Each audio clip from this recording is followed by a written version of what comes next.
Apakah sudah terlihat?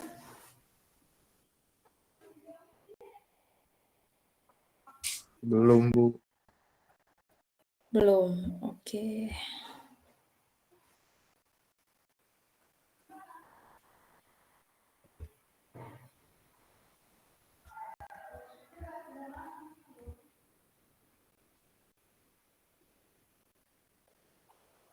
Masih belum? Belum, Bu.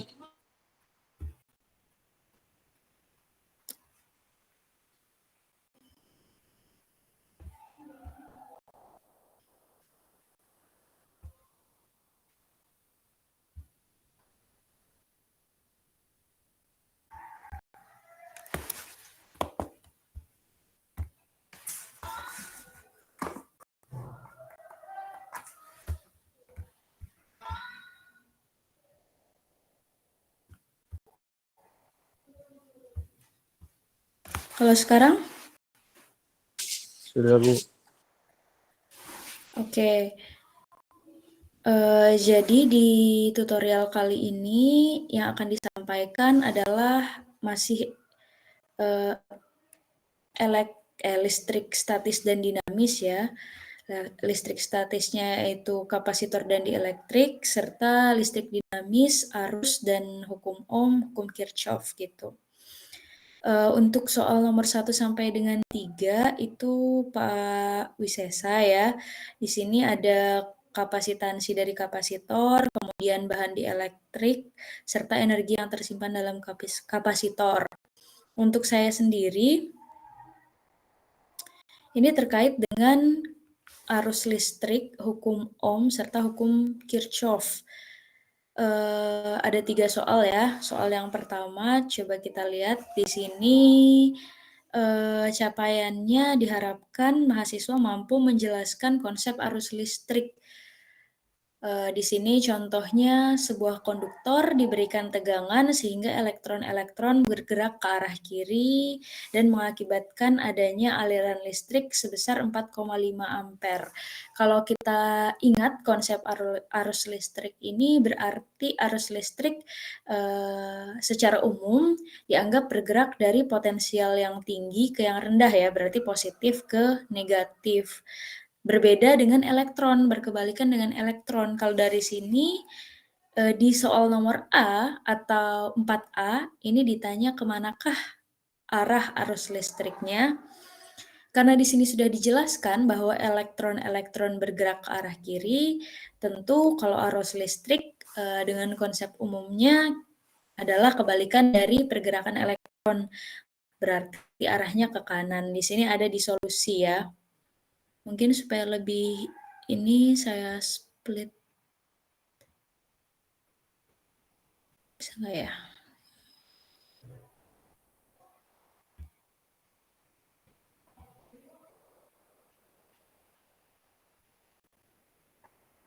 Bisa.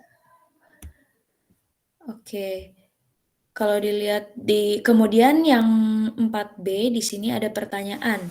Jika muatan tiap elektron adalah 1,6 dikali 10 pangkat min 19 Coulomb, berapa banyak elektron yang lewat per detik? Berarti yang ditanyakan adalah jumlah elektron yang lewat ya. Jadi dalam suatu arus listrik ini ada rumusnya. Kalau kita lihat di solusi nomor 4.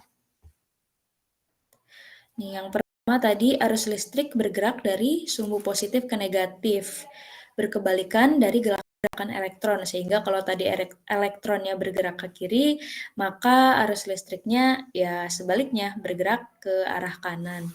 Kemudian soal nomor 2 tadi yang ditanya adalah berapa banyak jumlah elektron yang lewat. Berarti yang harus kita cari adalah total muatannya dulu, Q ya. Seperti yang kita ketahui bahwa arus adalah muatan yang bergerak dalam waktu tertentu. Jadi satuannya kan adalah ampere ya, atau bisa lebih jelasnya lagi, lebih detailnya satuannya adalah coulomb per second. Kalau kita mau mencari jumlah elektronnya berarti kita cari muatannya dulu berapa, Sehingga dari I sama dengan Q per T menjadi Q sama dengan I dikali T, ada 4,5 Coulomb total muatan.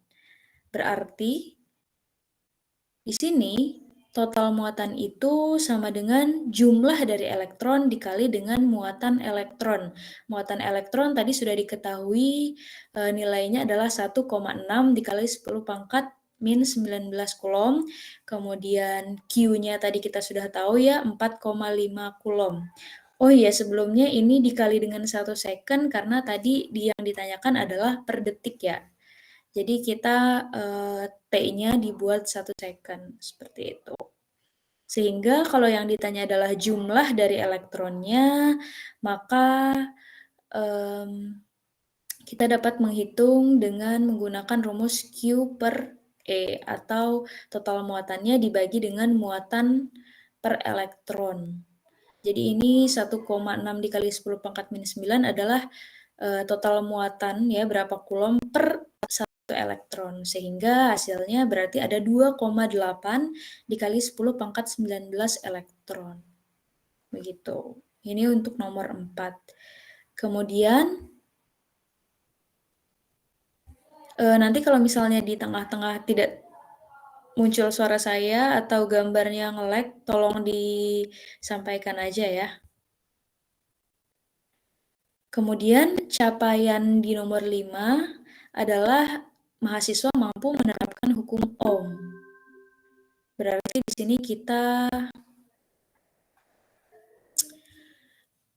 sini kita akan menggunakan hukum Ohm ya untuk menyelesaikan persamaan listrik dinamis.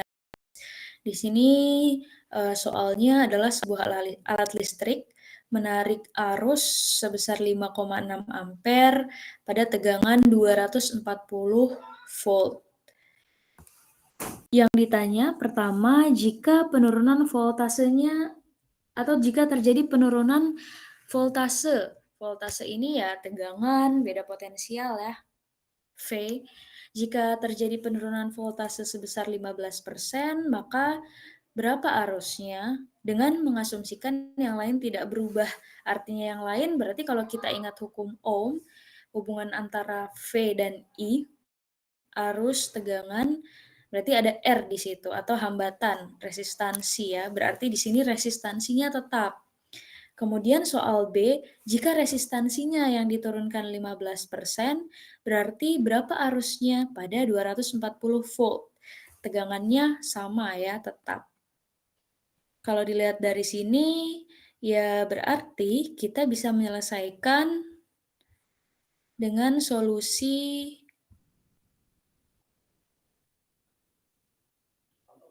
di nomor 5 ini ya.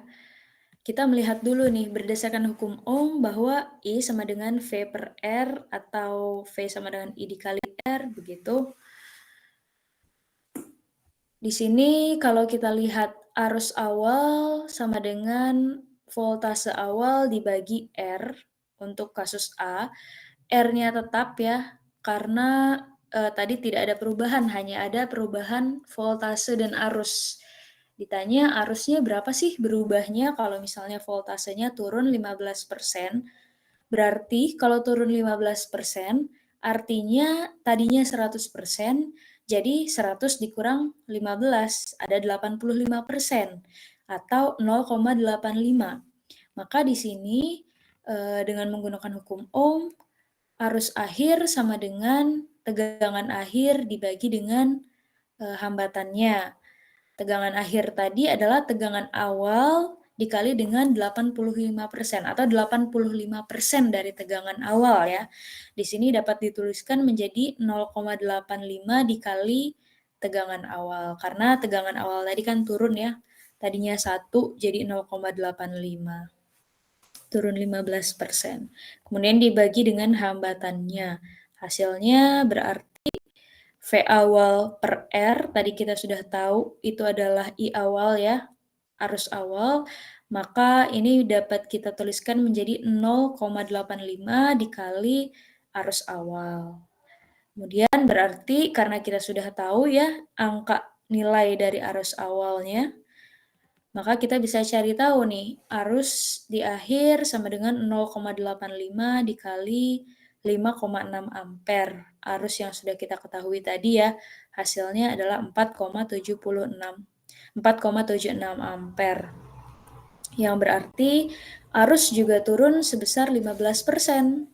Ini yang tadinya arusnya I awal 1 dikali I awal atau 100% dari I awal menjadi 85% dari I awal. Menjadi 4,76 ampere. Sekarang kasus kedua, gimana kalau misalnya R-nya atau hambatannya yang berubah ya, turun sebanyak 15% atau diturunkan 15%. Sama berarti tadinya 100% R awal menjadi 100 dikurang 15 ya, berarti 85% R awal. Yang tadinya awalnya rumusnya adalah I awal sama dengan V per R awal. Saat hambatannya diturunkan sebanyak 15%, arus pada akhirnya adalah V per R akhir.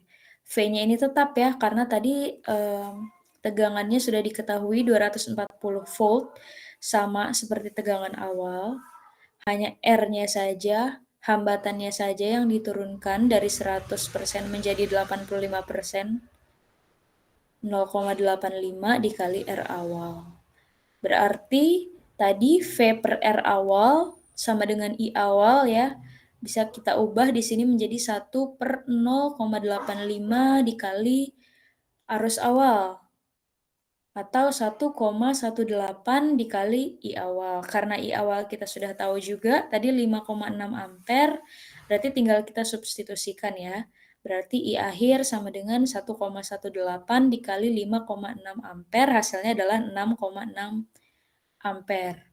Atau meningkat sebesar 18%. Tadinya 1 menjadi 1,18. 1 itu kan 100% ya.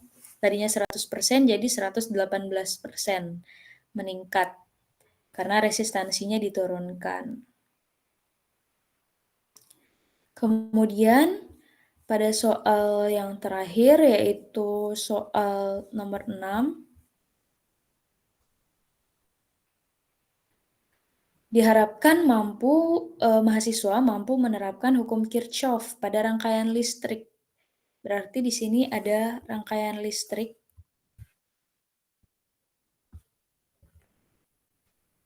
Di sini ada 2 sumber tegangan, kemudian ada 2 hambatan. Yang ditanya adalah besar dan arah arus yang melalui kedua hambatan tersebut ya. Jadi di sini menggunakan hukum Kirchhoff, kalau misalnya kita ingat bahwa jumlah arus percabangan di sini hasilnya harusnya sama ya. Misalnya kita tinjau dari V1, berarti arus yang diakibatkan oleh beda tegangan di V1 ini akan terbagi di 2 cabang ini ya. Yang ke arah bawah sini, di bawah atau ke arah V3 dan ke arah R2. Kita lihat solusinya ya.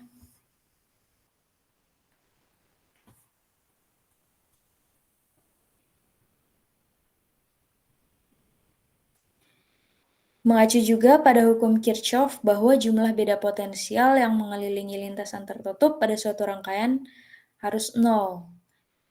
Maka besar arus kita bisa ngelihat dulu dari yang pertama loop terluar, loop 1 ya. Sebetulnya kan di sini tadi ada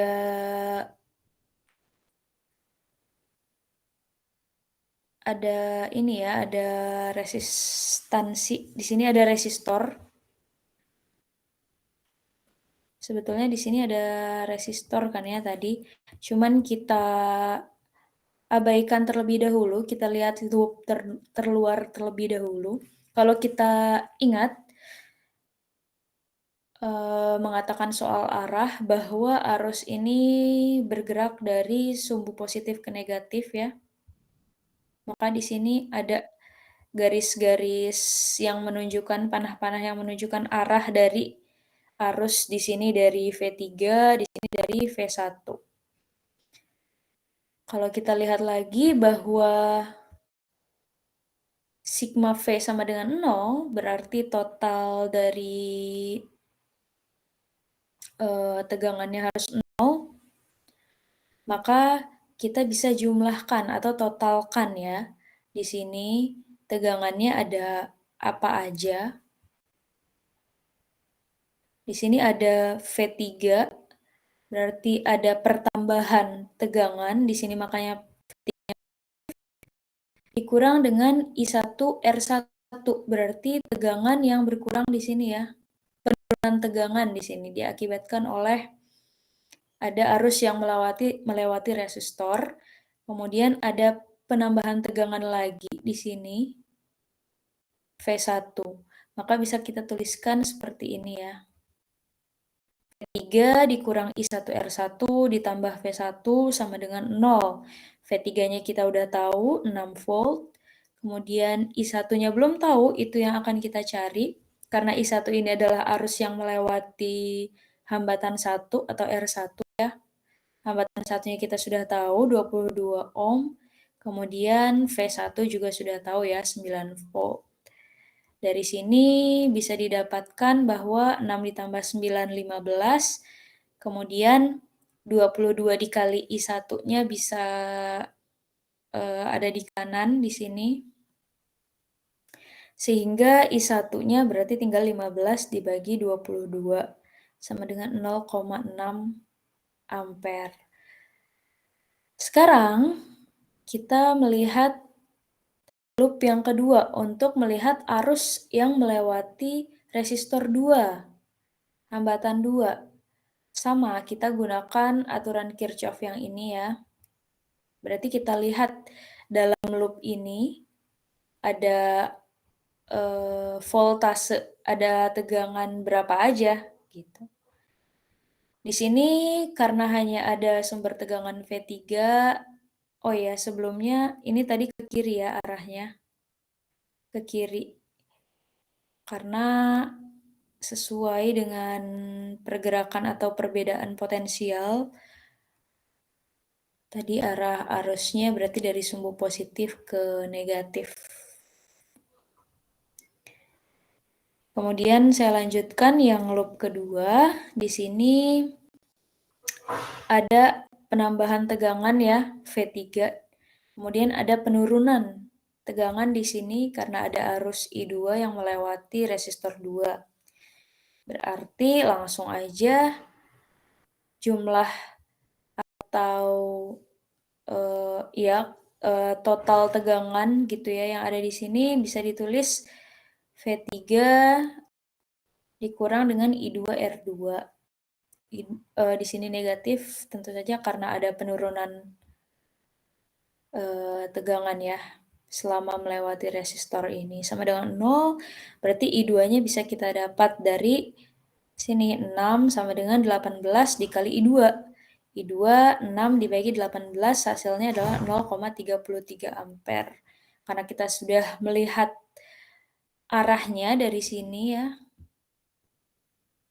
Berarti kita sudah tahu arahnya ke kiri dengan besar arusnya adalah 0,33 ampere. Seperti itu. Sampai sini adakah yang ingin ditanyakan?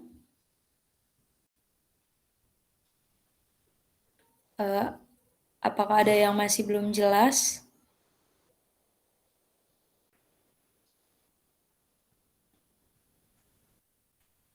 Atau mungkin ada yang mau didiskusikan?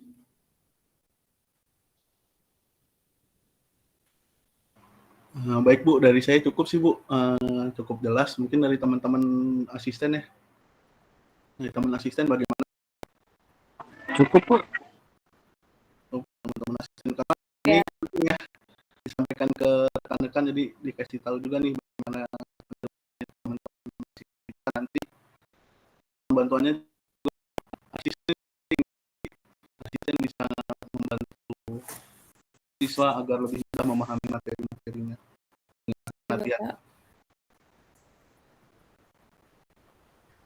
Oh iya.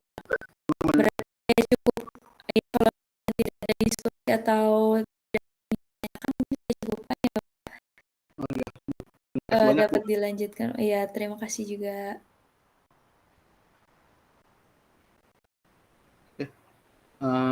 Sebelumnya izin teman-teman, Assalamualaikum warahmatullahi wabarakatuh.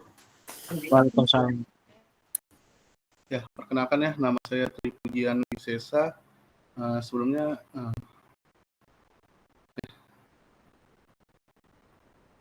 nama saya Tri Pujian Wisesa, saya dari dosen fisika ya. Mungkin ada di sini beberapa teman-teman udah kenal sama saya, dan ada beberapa juga yang belum kenal, jadi saya perkenalkan kembali, saya Wisesa dari program studi fisika.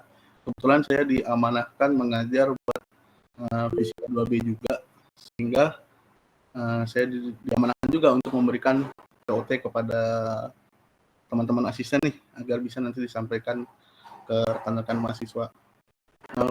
Jadi saya mohon izin ya Bu ya, buat menyampaikan materi saya. Silakan Bapak. Ya, terima kasih Bu. Kebetulan saya sebelumnya juga mohon izin juga buat mematikan kamera agar jaringannya stabil, karena saya tidak menggunakan WiFi ya, hanya menggunakan data seluler.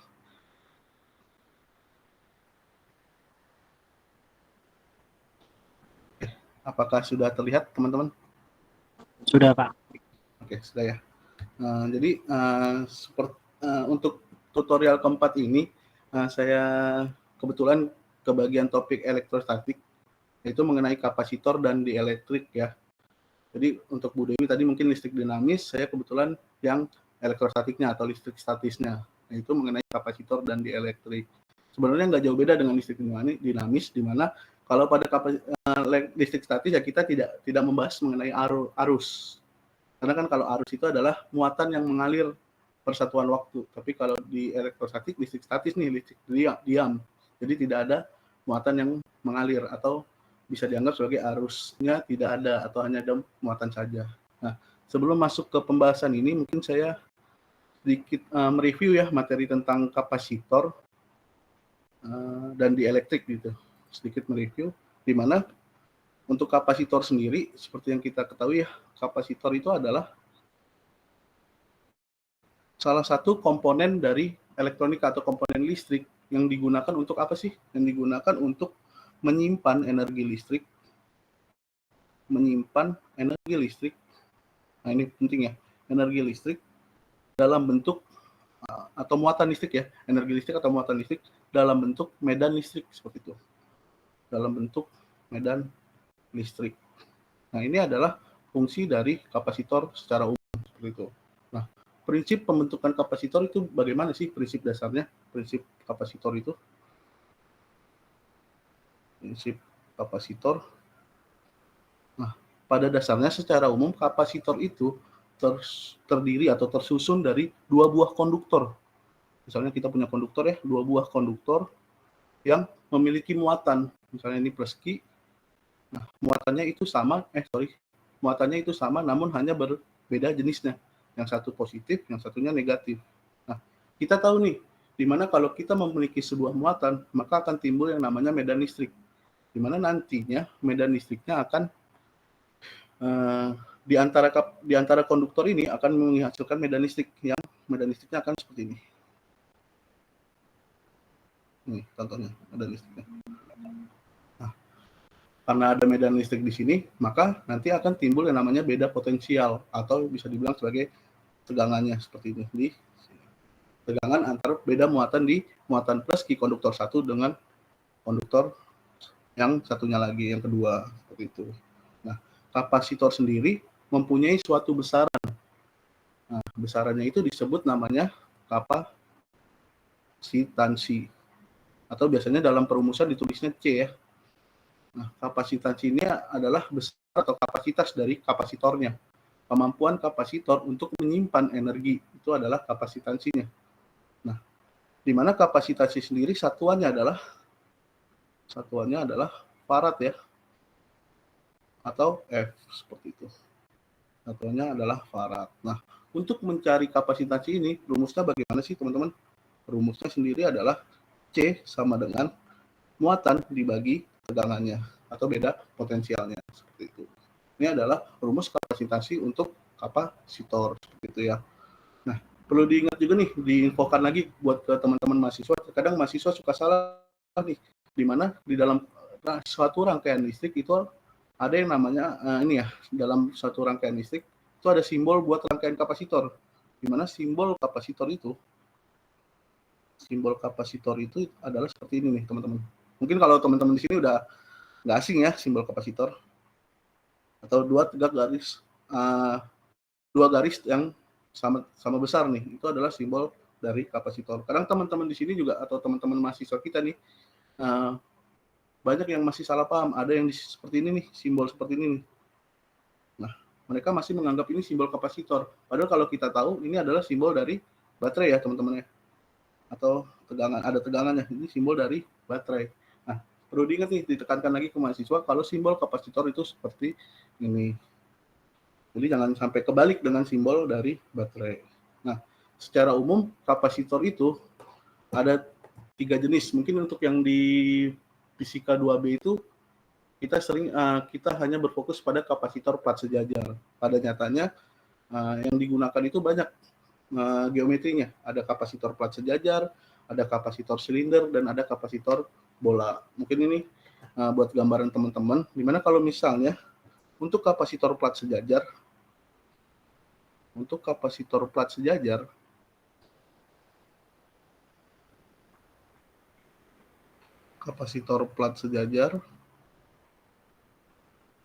nah misalnya kita mempunyai 2 buah konduktor atau plat sejajar, di mana luasnya adalah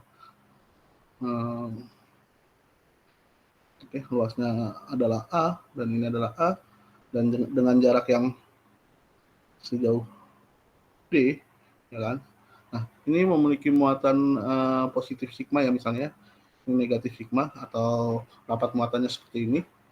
Nah, dimana di sini menghasilkan nantinya tegangan karena ada medan listrik ya kan, di antara 2 buah sejajar ini ada yang namanya medan listrik, maka dia akan menghasilkan tegangan, di mana tegangannya adalah I sama dengan E kali D, atau medan listriknya dikali jarak antar plat kapasitor tersebut atau plat konduktor tersebut.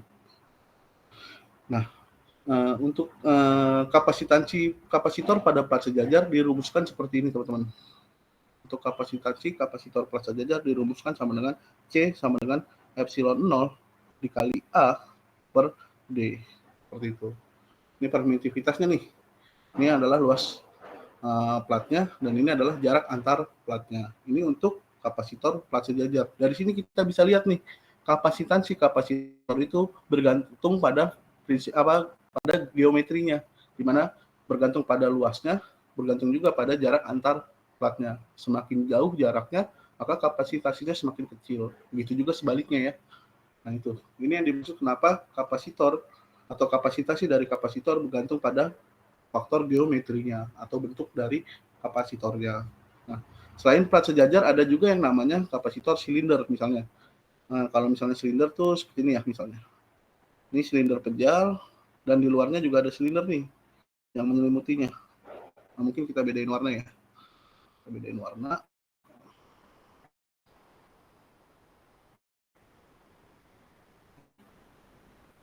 Di luar ada kapasitor silinder. Nah, yang anggap aja tertutup nih kapasitor silinder. Nah, di sini adalah misalnya kita memiliki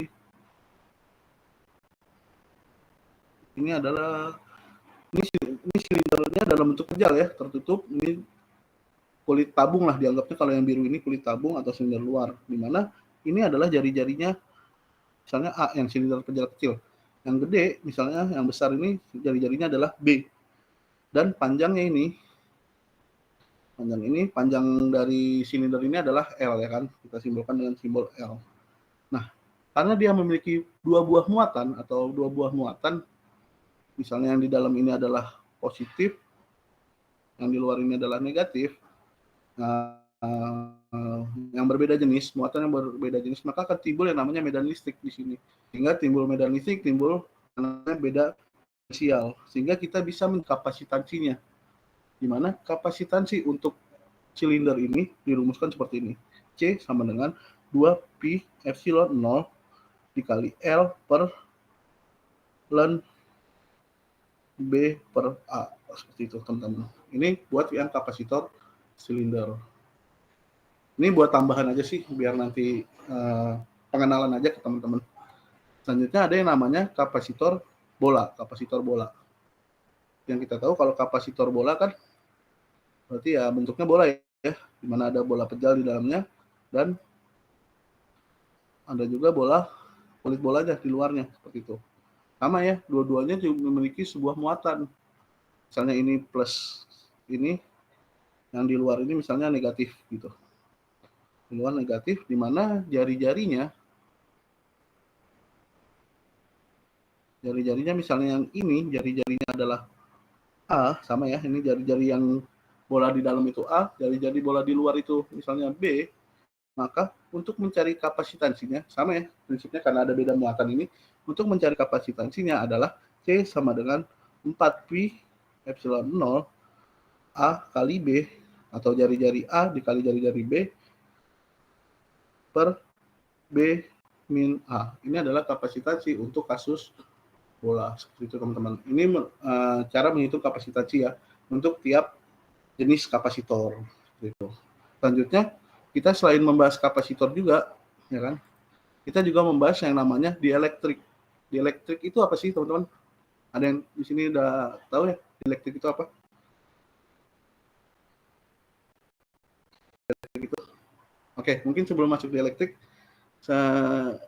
sedikit lagi ya, saya ada yang ketinggalan, di mana kombinasi kapasitor ya, kombinasi dari susunan kapasitor. Kombinasi kapasitor. Kapasitor.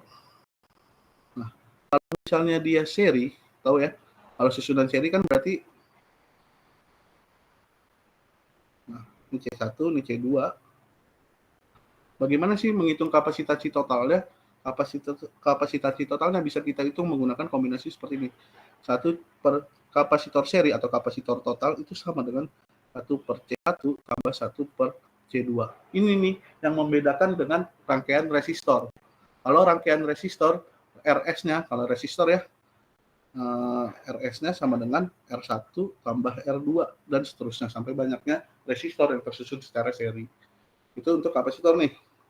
Selanjutnya, untuk susunan kapasitor secara seri sendiri, di sini muatannya Q1 itu misalnya Q1 di sini itu sama dengan Q2 seperti itu. Jadi muatan di kapasitor 1 itu sama dengan di kapasitor 2. Untuk tegangannya bagaimana? Jadi kalau misalnya kita beri nama di titik ini A ya, di titik ini A, misalnya di titik ini B. Nah, tegangan AB ini atau tegangan di seluruh kapasitor ini, VAB itu sama dengan V1 ditambah V2, yang artinya apa? Tegangan di kapasitor 1 ditambah tegangan di kapasitor 2. Seperti itu ya teman-teman ya. Nah, bagaimana dengan paralel? Kalau paralel, susunan paralel. Nah, susunan paralel ya ini.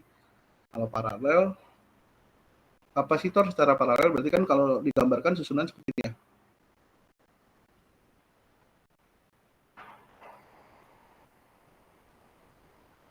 Nah, ini misalnya C1, C2, C3 nih.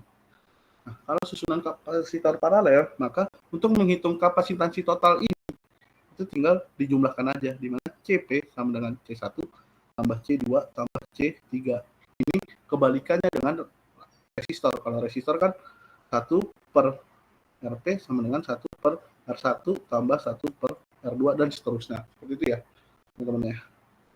Ini kebalikan dari, nah ini yang membedakan susunan kapasitor dengan susunan resistor. Itu aja sih yang bedakan, cuma ini, sisanya sama. Dimana kalau di sini, misalnya di sini kita berikan sebuah, ini ya, kita berikan sebuah nama, titik ini namanya A, titik ini namanya B, maka VAB-nya itu sama dengan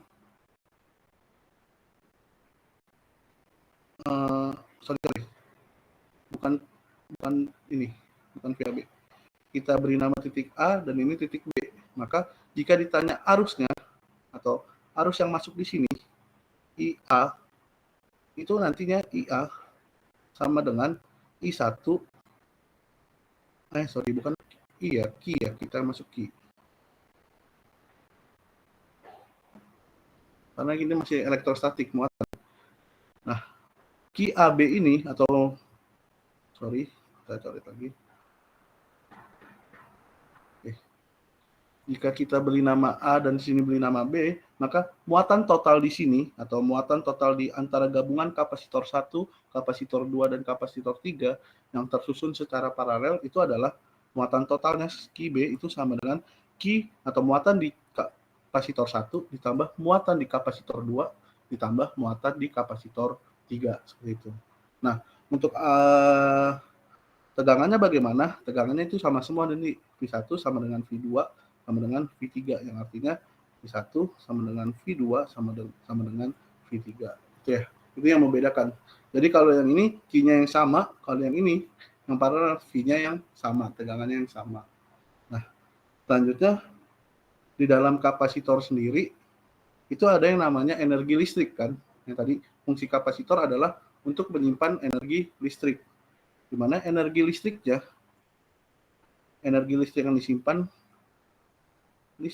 yang disimpan itu dirumuskan seperti ini teman-teman. Dirumuskan seperti disimbolkan huruf U ya, energi listriknya itu U sama dengan setengah CV kuadrat. Berarti kapasitansinya dikali tegangannya atau beda potensialnya. Nah, jika kita menggunakan perumusan kapasitor ini menggunakan perumusan ini, kita bisa merumuskan nih, di mana C sama dengan Q per V, maka kita bisa turunkan nih rumus ini sama dengan Q kuadrat per 2C atau sama dengan setengah Q kali V. Nah, jadi kita bisa menghafal salah satunya aja. Yang biasanya sih yang saya hafal sebenarnya ini aja. Yang saya hafal cuma ini. Karena dari sini kita bisa mendapatkan Q kuadrat per 2C itu dari persamaan yang C sama dengan Q per V yang tadi, kapasitansi pada umumnya. Kapasitansi dasarnya itu. Ini adalah energi listrik yang disimpan. Selanjutnya, selain ada energi listrik, ada juga yang namanya rapat energi listrik. Ada yang namanya rapat energi listrik. Energi listrik ya. Nah, rapat energi listrik ini kita simbolkan dengan huruf U, di mana U-nya itu sama dengan setengah epsilon 0 dikali E kuadrat. Nah, ini adalah menyatakan hubungan energi listrik yang disimpan dalam bentuk medan listrik. Jadi maksudnya apa? Kita tahu ya pada di awal di sini kapasitor berfungsi untuk menyimpan energi listrik dalam bentuk medan listrik. Yang artinya bagaimana sih hubungannya? Hubungannya seperti ini teman-teman. Hubungannya berada pada rapat energi listrik, di mana U ini menyatakan bahwa U ini adalah energi listrik, energi per volume. Ya, rapat energi kan berarti jumlah energi yang ada di situ dibagi volumenya, itu rapat energi atau energi per volume. Nah, ini hubungannya dengan medan listrik. Jadi seperti itu ya, hubungan antara energi yang tersimpan dengan medan listrik. Selanjutnya kita masuk ke bahan dielektrik, jadi material dielektrik ya selanjutnya. Di mana pada kapasitor, mungkin tadi kita membahas kapasitor itu dalam bentuk yang plat sejajar ya, kapasitor plat sejajar. Nah, pada kenyataannya kalau di sini kan dua buah konduktor nih, yang misalnya plus Q, minus Q, di sini kosong ya, atau udara dan sebagainya. Pada dasarnya ini bukan pada dasarnya ya, pada pengaplikasiannya pada dunia nyata atau itu sebenarnya di sini ada yang namanya suatu material. Ada yang namanya suatu material di dalam sini nih. Di dalam sini ada yang namanya suatu material.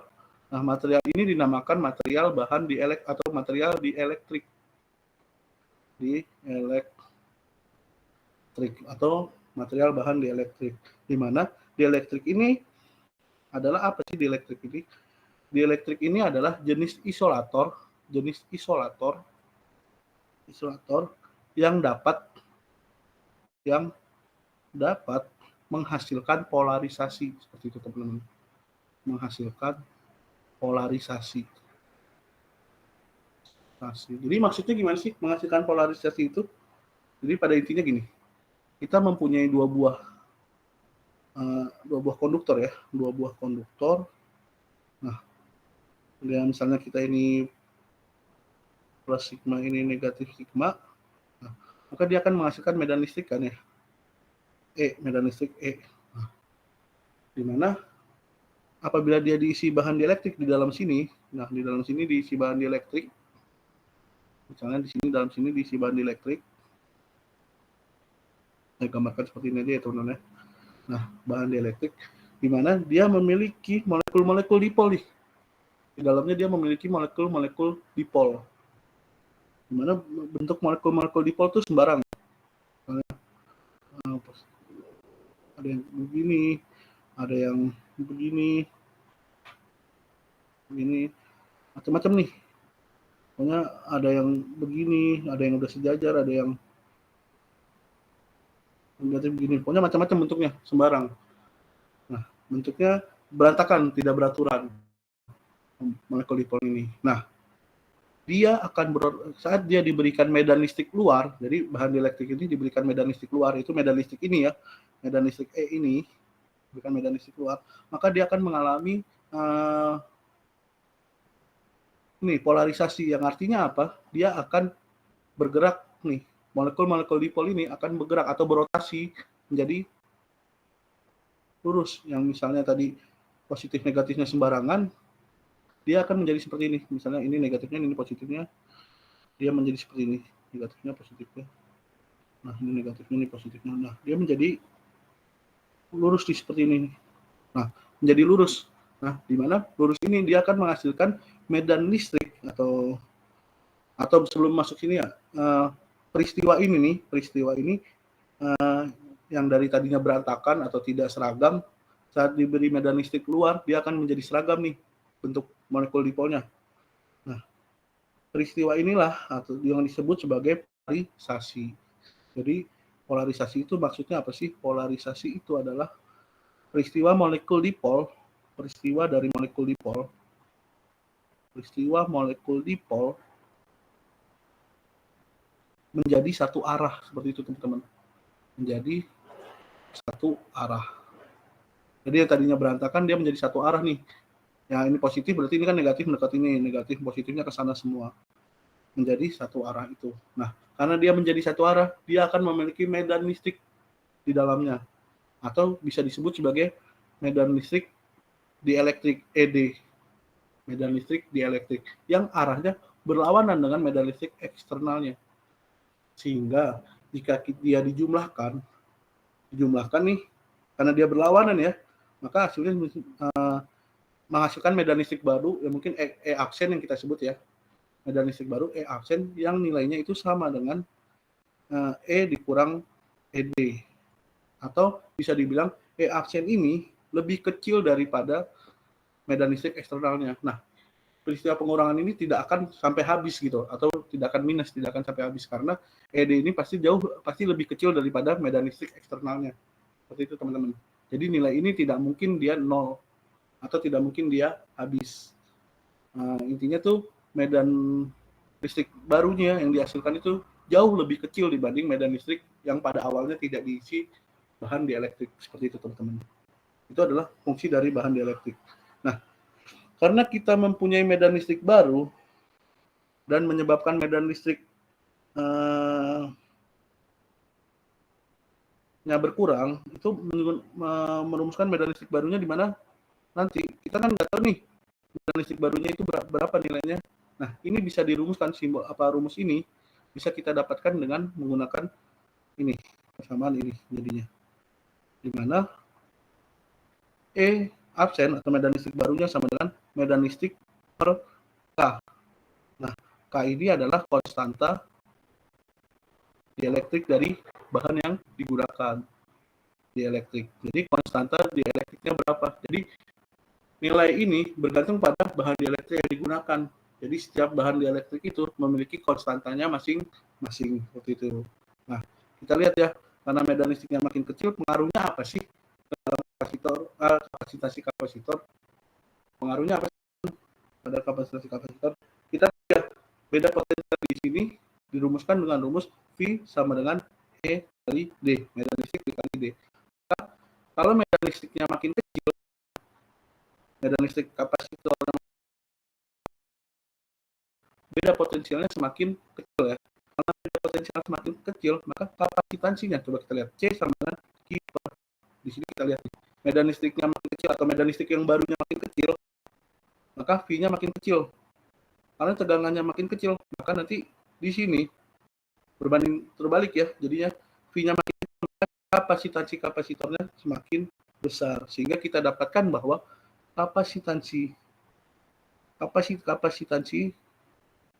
dengan dielektrik yang baru, dengan dielektrik yang baru ditambahkan atau dengan dielektrik itu menjadi C absen sama dengan K dikali epsilon 0 maksud saya. K dikali epsilon 0 kali A per D gitu tuh teman-teman. Nah, epsilon 0 kali A per D itu apa sih? Itu kan C ya, rumus C ya. Berarti kita dapatkan bahwa nanti C absen itu sama dengan di sini ya, sama dengan K dikali C kapasitansi awalnya. Jadi C absen atau kapasitansi setelah diberikan bahan dielektrik itu sama dengan konstanta dielektriknya dikali kapasitansi kapasitor sebelum diberi bahan dielektrik. Mungkin sampai sini ada yang mau ditanyakan teman-teman? Halo? Halo? Gimana teman-teman? Ada yang mau ditanyakan? Halo? Cukup, Pak. Nah, cukup ya? Kalau sampai sini pemahamannya cukup ya? Buat disampaikan ke teman-teman mahasiswa nanti. Halo? Suara saya masuk tidak ya? Masuk, Pak. Masuk, Pak. Oh, masuk ya. Oke.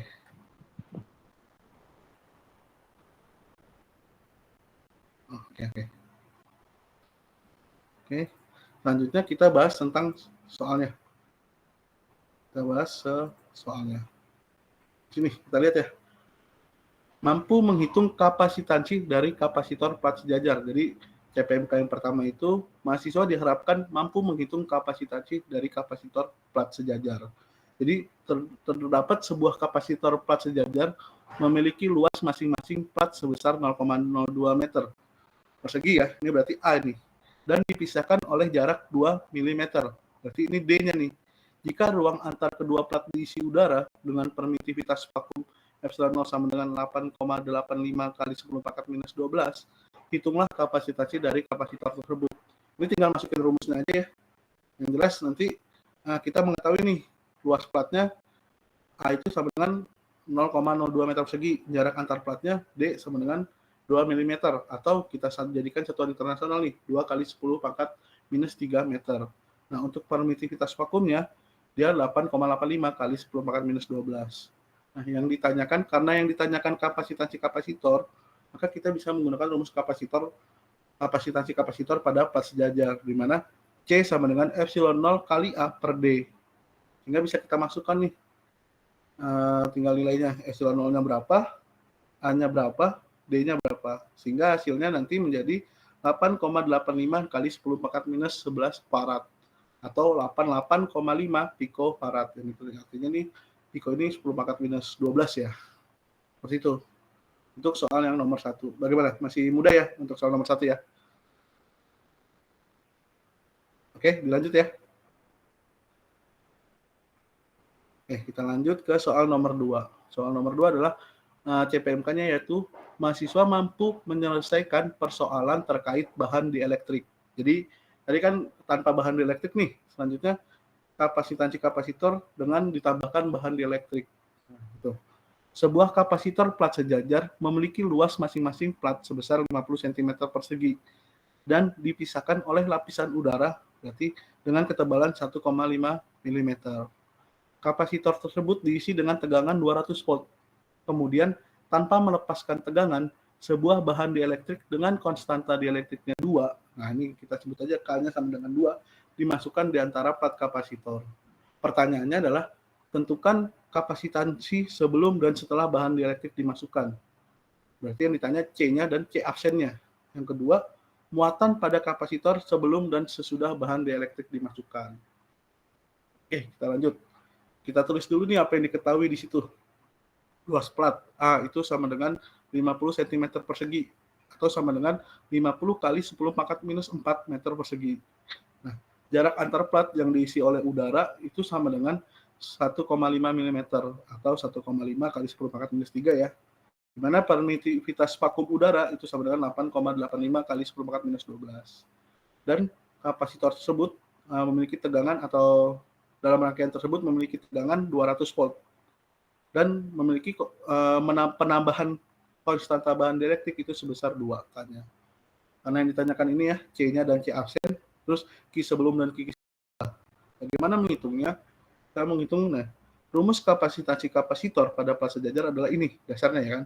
Sehingga kita bisa masukkan nih, kapasitansi sebelum bahan dielektrik dimasukkan. Kita masukkan aja rumusnya. N0-nya berapa? 8,85 kali 10 pangkat minus 12 ya. A-nya sekian, D-nya sekian. Sehingga C-nya hasilnya seperti ini. 2,95 kali 10 pangkat minus 11 farad. Ini tinggal masukkan ya. Selanjutnya, bagaimana sih setelah setelah bahan dielektrik dimasukkan, kapasitansinya bagaimana? Tinggal yang tadi saya jabarkan. C absen sama dengan K kali C. Yaitu K-nya 2, tinggal dimasukkan ya. 2,95 kali 10 pangkat minus 11 farad. Hingga kita dapatkan C-nya seperti ini. Nah, selanjutnya, bagaimana dengan muatannya? Pertanyaan yang B. Kita tahu nih, rumus kapasitansi kan tadi C sama dengan Q per V ya. C sama dengan Q per V. Nah, ini. Berarti kan kalau ditanya muatannya, berarti Q sama dengan C kali V ya. Q sama dengan C kali V. Berarti kalau Q sebelum bahan dielektrik dimasukkan, berarti kita pakai C-nya yang C sebelum bahan dielektrik dimasukkan. Berarti pakai C yang ini nih, 29,5. Jangan salah, jangan kebalik. Selanjutnya, hasilnya sekian. Kalau misalnya dia ditanya muatan sesudah bahan dielektrik dimasukkan, berarti kita pakai C-nya yang C setelah bahan dielektrik dimasukkan. Karena tegangannya sama ya. Tegangannya karena tidak dilepas, ya kan? Karena di sini dijelasin ya di soal, karena tidak dilepas, kapasitor tersebut diisi dengan tegangan 200 volt, kemudian tanpa melepaskan tegangannya. Berarti tegangannya stabil nih, tetap 200 volt seperti itu. Nah, karena tidak dilepas, maka tegangannya akan sama. Sehingga yang beda apa? Kapasitansinya. Jadi kapasitansi setelah diberi bahan dielektrik, yang kita gunakan yang ini, C absen. Yang hasilnya seperti ini. Jadi muatan sesudah bahan dielektrik dimasukkan itu seperti ini. Selanjutnya kita lanjut ke soal nomor 3 ya. Ke soal nomor 3. CPMK-nya adalah mahasiswa mampu menghitung energi yang tersimpan dalam kapasitor. Berarti sekarang energinya nih, energi yang tersimpan dalam kapasitor. Kalau tadi kan kapasitansinya ya, sekarang energinya. Sebuah kapasitor dengan kapasitansi 20 mikrofarad diisi dengan tegangan 120 volt. Kemudian dilepas dari sumber tegangan. Nah ini, 120 volt ini dilepas dari sumber tegangan. Setelah itu, sebuah bahan dielektrik dengan konstanta 4 dimasukkan di antara 4 kapasitor. Hitunglah energi yang tersimpan di dalam kapasitor sebelum dan sesudah bahan dielektrik dimasukkan. Seperti itu ya teman-teman. Jadi, tulis lagi nih yang diketahui apa ya. Kita tulis yang diketahui. Nah, kapasitansi kapasitor pada mulanya itu 20 mikrofarad. Di mana tegangannya adalah 120 volt. Konstanta bahannya adalah 4. Makanya energi yang tersimpan dalam kapasitor berarti kan U besar ya. U sebelum dan U sesudah bahan dielektrik dimasukkan. Jadi energinya kan U ya, sebelum bahan dielektrik dimasukkan dan sesudah bahan dielektrik dimasukkan. Di mana energi sebelum bahan dielektrik dimasukkan, kita pakai rumusan ini ya, U sama dengan setengah CV kuadrat. Sehingga energi sebelum bahan dielektrik dimasukkan yaitu U sama dengan setengah. C-nya berapa? C awal nih. Kapasitas awal sebelum bahan dielektrik dimasukkan. Dikali tegangannya, 120 volt. Nah, selanjutnya nilainya adalah energi sebelum bahan dielektrik dimasukkan itu adalah 0,144 joule. Nah, setelah bahan dielektrik dimasukkan, kapasitasnya meningkat ya kan. Nah, bagaimana dengan U sesudah bahan dielektrik dimasukkan? Kalau U sebelumnya udah dapat gampang ya. Nah, kalau U sesudah bahan dielektrik dimasukkan itu bagaimana? Berarti untuk mencari U setelah bahan dielektrik dimasukkan, kita harus mencari yang namanya kapasitansi setelah bahan dielektrik dimasukkan. Berarti kapasitansinya dulu berapa? Di mana kapasitansinya sama dengan kapasitansinya sama dengan Q sama dengan C absen sama dengan K dikali C. Yang artinya apa? Konstanta bahan dielektrik ini dikali kapasitansi sebelum bahan dielektrik dimasukkan. Kapasitansi sebelum bahan dielektrik dimasukkan kan ini ya 20 mikrofarad. Jadi tinggal kita kalikan aja nih. Dikalikan bahan dielektriknya. Sehingga hasilnya kapasitansinya menjadi 80 kali 10 pangkat minus 6 farad. Jadi kapasitansi setelah bahan dielektrik dimasukkan yaitu 80 kali 10 pangkat minus 6 farad. Selanjutnya mencari muatan. Karena apa kita mencari muatan? Kita lihat di sini di soal. Kita lihat di soal. Oke. Nah, diisi dengan tegangan. Padahal kan kalau itu sebenarnya kita bisa cari ya. Sebenarnya kita bisa mencari rumusnya seperti ini kan. U sesudah ya. Sesudah bahan dielektrik dimasukkan berarti kan U sesudah itu sama dengan setengah C absen kali V kuadrat. Kan bisa kayak gini ya. Tapi kan kita lihat di sini. Diisi dengan tegangan 100. Kita punya C absen yang tadi nilainya 80 mikrofarad ya. Ya kan? Kemudian dilepas dari sumber tegangan. Nah, ini dilepas dari sumber tegangan. Berarti setelah dibeli bahan dielektrik, tegangannya kita nggak tahu berapa. Ya kan? Mungkin kalau yang awal tuh tahu ya. Yang awal kan masih dipasang nih V-nya. Kalau ini kan tegangannya dilepas. Jadi timbul tegangan baru yang kita nilainya nggak tahu berapa. Jadi kita nggak bisa menggunakan rumus itu. Ya kan? Jadi pada dasarnya V ini dipasang sebelum bahan dielektrik diberikan. Jadi kalau kita menggunakan rumus yang sama seperti ini, untuk yang baru, untuk U setelah ya misalnya U sudah sama dengan setengah C absen, berarti C absen kan kapasitansi setelah bahan dielektrik dimasukkan V-nya. Nah kita nggak tahu nilai dari V-nya ini. Sehingga kita bisa mencari muatannya. Di mana? Mencari muatannya dulu. Karena muatannya akan tetap sama. Setelah tegangannya dilepas, muatannya akan tetap sama. Jadi artinya Q-nya sama dengan C kali V ya kan. Dasarnya ini ya, C sama dengan Q per V. Berarti Q-nya sama dengan C kali V. C-nya berapa? C-nya kan 20 ya. C biasa 20. V-nya berapa? V-nya 120. Maka kita dapatkan muatannya sama dengan sekian. Muatannya sama dengan sekian. Nah, muatan ini akan sama setelah bahan dielektrik dimasukkan. Jadi muatan sebelum dan sesudah bahan dielektrik dimasukkan akan tetap karena kapasitor dilepas dari sumber tegangan. Artinya apa? Muatan ini nilainya akan sama karena setelah dilepas dari sumber tegangan, tegangannya dilepas, kapasitornya seperti itu. Jadi muatan di dalam kapasitor ya sama, baik sebelum dan sesudah diberi tegangan. Jadi kan kita bisa punya kapasitor nih. Kita punya kapasitor dan kita punya baterai yang tegangannya 120. Nah, ini kita isi muatan nih. Kita isi muatan. Nah, sehingga menghasilkan kapasitansinya sekian ya. Kapasitansinya ini. Kita memiliki muatan. Nah, selanjutnya saat mau diisi bahan dielektrik, ya kan? Ini ditutup nih, dilepas, jadi hilang. Saat diisi bahan dielektrik ini hilang. Nah, ya kan? Ini hilang dan diisi bahan dielektriknya. Isi bahan dielektrik. Nah, muatan ini kan tidak kemana-mana ya, tidak ada penambahan tegangan. Jadi muatannya sama, baik sebelum diisi bahan dielektrik dan setelah diisi bahan dielektrik. Seperti itu. Jadi muatannya nilainya adalah 2,4 kali 10 pangkat minus 3. Sehingga kita bisa mencari U sesudahnya atau energi sesudahnya. Di mana setengah C absen V kuadrat bisa menjadi setengah IV. Kita pakai yang ini. Kita pakai mencari yang ini. Kita menggunakan setengah, I kuadrat per 2C. Sehingga kita menggunakan yang persamaan turunan sebelum satunya lagi. I kuadrat per 2C. Yang ini ya, pakai perumusan yang ini. Nah ini, kan setengah CV kuadrat. Kalau V-nya kita nggak tahu, tapi kita punya Q-nya. C-nya kita tahu nih, C absennya tadi. Berarti kita pakai yang ini. Q kuadrat per 2C. Seperti itu. Berarti Q kuadrat per 2C, di mana C-nya ini kita menggunakan C yang setelah bahan dielektrik dimasukkan, C absen. Sehingga kalau kita masukkan, oh ini udah ada. Sehingga kalau kita masukkan, U sesudah itu sama dengan, kan ini harusnya C absen V kuadrat. Tapi karena kita nggak tahu V-nya, maka kita tahunya Q, yang kita bisa hitung Q-nya, maka kita dapatkan Q kuadrat per 2C absen. Nah, U sesudahnya, nah, penghitungannya seperti ini ya, tinggal perhitung. Nah, di mana U sesudahnya adalah 0,036. Seperti itu, teman-teman. Sampai sini ada yang mau ditanyakan?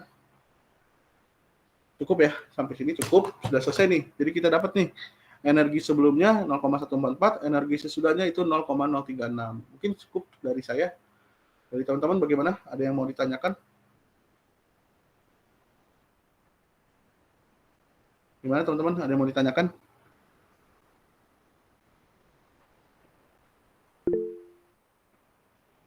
Ayo yang lain. Pak. Cukup ya. Yang lain bagaimana? Cukup?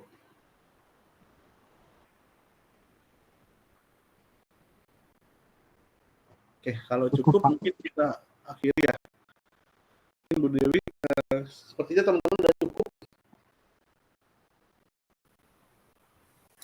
Iya Pak, boleh diakhiri Oke, kelas. kita